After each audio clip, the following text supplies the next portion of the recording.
मांजर काकू, इतर वेळेस मला गल्ली बोळातून पळून पळून मारणारी तू आज चक्क साबणानी शॅम्पूनी उठण्यानी चोळून मुळून आंघोळ घालतीस. काळ उंदऱ्याशिवाय मला कधी हाक मारली नाही तू.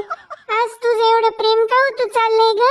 अरे मूषक बाळा, आता गणपती बाप्पा येणार. आईच्या गावात चक्क उंदराला आंघोळ. तू बाप्पाचं वाहन आहेस ना. आता 10-12 दिवस चिखलात गटारात अजिबात लोळायचं नाही. छान स्वच्छ राहायचं. चोऱ्या माऱ्या करून खायचं नाही. बाप्पा पुढचा मोदकाचा लाडूचा प्रसादच खायचा. आणि आमच्याविषयी बाप्पानी विचारलं तर मांजर मावशी चांगली आहे म्हणूनच सांगायचं. अगं पण तू तर वाघाची मावशी आहेस ना. आता काही दिवस मी तुझी पण मावशी आहे.